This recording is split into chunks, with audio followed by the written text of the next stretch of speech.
आज अपन बात करेंगे राजस्थान आरपीएससी जो पेपर है 2016 के अंदर हुआ था उसका part second.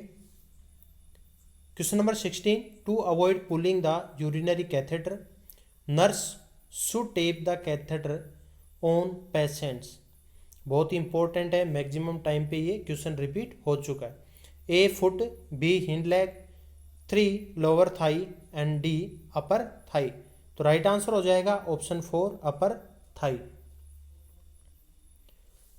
The area of the thigh is the best side for the taping with women man to secure the catheter use the side of the thigh और lower abdomen. The lower abdomen site is preferred for long-term use of catheter for men as it reduces the tissue damage of the urethra। तो कई बार आपको option के अंदर है वो lower abdomen भी आपको मिलता है और जो है अपर थाई है वो भी आपको देखने को मिलती है। तो ये दोनों ऑप्शन है वो राइट है। अब इसके अंदर अगर ये पूछा जाए तो किसके डैमेज को प्रिवेंट करने के लिए आप ये जो कैथेटर है उसको आप पुल आउट करते वो टेप करते हो तो उसमें आ जाएगा डैमेज टू द यूरेथ्रा की जो टिश्यू है उसको डैमेज होने से बचाने के लिए हम ये टैप करते हैं। नेक्स्ट है question number 17, an example of the holocrine gland is. जो हेलोक्राइन ग्लैंड है उसके एग्जाम्पल क्या है? A sweat gland, B salivary gland, 3 pancreatic gland and 4 sebaceous gland. Right answer is option 4 sebaceous gland है, वो है एलोक्राइन ग्लैंड का एक एग्जाम्पल है। Sebaceous gland is a microscopic exocrine gland in the skin that open into a hair follicles to secrete an oily or waxy matter called sebum which is lubricate the hair and skin of mammals. Next है question number 18, which of the following hormones would be administered for the stimulation of uterine contraction। Uterine contraction के लिए कौन सा hormone है वो इसमें administer किया जाता है? A oxytocin, B progesterone, 3 fetal cortisol and 4 prolactin. Right answer is option 1 oxytocin है, वो यूट्राइन कॉन्ट्रैक्शन के अंदर जो हार्मोन है वो यूज किया जाता है। Oxytocin is a hormone secreted by the posterior lobe of the pituitary gland. A P shaped structure at the base of the brain. It's sometimes known as the caudal hormone or the love hormone because it is released when the pupil struggle up or bond socially। जो oxytocin hormone होता है उसको other नाम से क्रूडल hormone से भी नाम से जाना जाता है या फिर लव हार्मोन है उसके नाम से भी इसको जाना जाता है। तो ये इसके अदर नेम हो गए। नेक्स्ट है question number 19, treatment for varicose vein is. Varicose vein का ट्रीटमेंट क्या है? A radiation, B ligation and stripping, 3 cold therapy and 4 ablation therapy.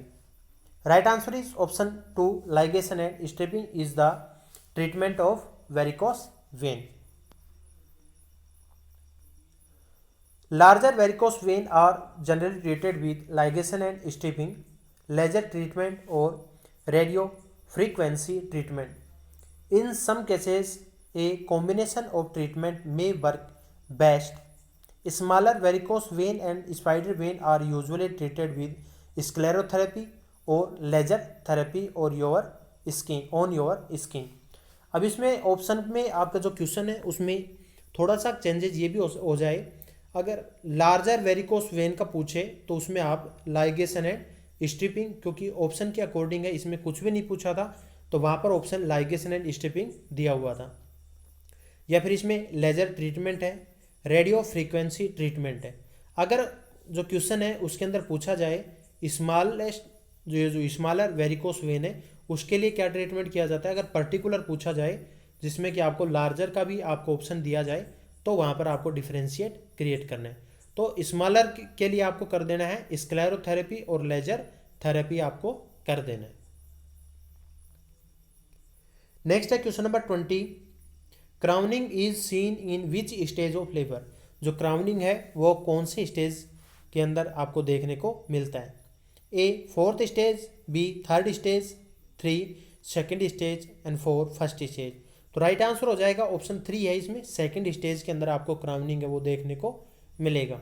जो मैकेनिज्म ऑफ लेबर होता है वो आपको सेकंड स्टेज के अंदर देखने को मिलती है, और जो क्राउनिंग है वो मैकेनिज्म ऑफ लेबर की स्टेप के अंदर आता है। The second stage of labour beginning when the cervix is completely dilated and end with the birth of the baby. Next है question number 21. In a severely anemic patient you may expect to find. जो severely anaemic patient है उसके अंदर आप क्या देखोगे या आपको क्या देखने को मिलता है। ऑप्शन ए है ventricular dysarrhythmia and wheezing, B cardiomegaly and pulmonary fibrosis, 3 cyanosis and pulmonary oedema, and 4 dyspnoea and tachycardia. तो right answer is option 4 dyspnoea and tachycardia वो आपको देखने को मिलता है। नेक्स्ट आता है question number 22. The one difference between a leader and manager is that the manager does not have. आपको इनमें से कौन से जो डिफरेंस है वो लीडर और मैनेजर दोनों के अंदर देखने को मिलेंगे, लेकिन जो एक जो डिफरेंस है वो मैनेजर के अंदर देखने को नहीं मिलता। तो इसमें राइट आंसर हो जाएगा फॉलोअर्स है, जो कि मैनेजर के अंदर देखने को नहीं मिलता। Question number 23.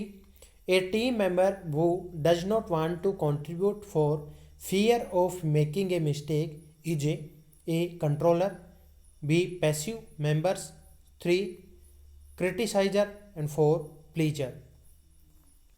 Right answer is option 2 passive members.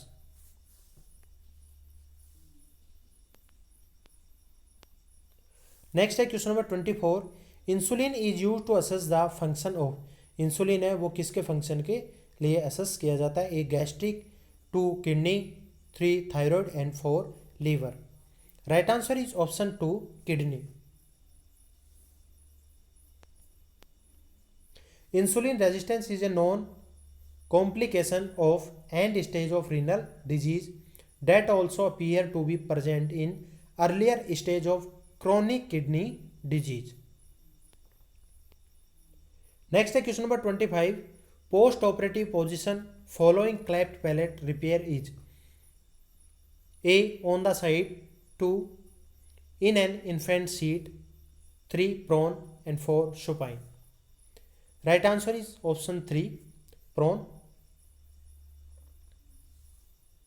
इसमें पूछा है post operative, pre operative supine, post operative prone position. Next है question number 26. The first nursing intervention for the patient who has been sexually assaulted is to. तो first nursing intervention क्या होगा इसमें? A provide supplies for the patient to clean self, 2 contact support person for the patient, 3 take care of urgent medical problem, 4 document bruises and lacerations of the perineum and the cervix. Right answer is option 3 take care of the urgent medical problem. Next है question number 27. Glossitis is due to the deficiency of. Glossitis है वो किसकी deficiency से होता है? A niacin, B thiamine, 3 vitamin B12 and 4 riboflavin.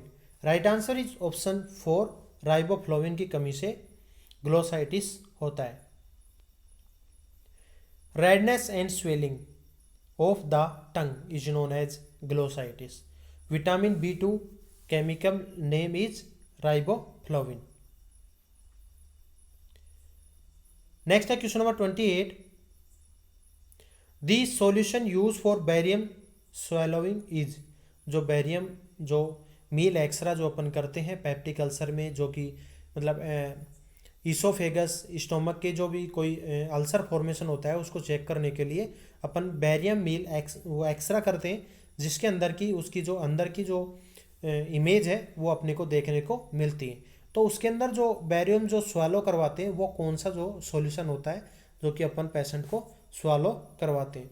A barium citrate, B barium sulphate, 3 barium nitrate and 4 barium chloride. तो right answer हो जाएगा option 2 है, बैरियम सल्फेट है वो पेशेंट को स्वालो करवाते हैं। Barium sulfate is a metallic compound that show up on the X-ray and it is used to help see abnormalities in the esophagus and stomach. Next आता है question number 29, the focus of miliotherapy is to, miliotherapy का focus क्या होगा? A use natural remedies to control behavior, 2 role play life event to meet individual needs, 3 allow the patient to perform whatever they want, 4 manipulate the environment to bring about positive changes in behavior. Right answer is option 4. Next आता है question number 30, which of the following is not a feature of niacin deficiency. तो इनमें से कौन सा है जो niacin deficiency का जो फीचर है वो नहीं है? ए कंजक्टाइवल कंजेशन, 2 साइकोसिस, 3 red tongue and D diarrhoea. तो राइट आंसर इज ऑप्शन 1 है, कंजक्टाइवल कंजेशन है वो नियासिन डेफिशिएंसी का फीचर नहीं है। तो इस पार्ट के अंदर अपन यहीं पर फिनिश करते हैं। वीडियो पसंद आए तो वीडियो को लाइक और शेयर जरूर कर दीजिएगा। चैनल पे अभी तक नए हो तो चैनल को सब्सक्राइब कर लेना। मिलते हैं नेक्स्ट पार्ट के अंदर। Thank you.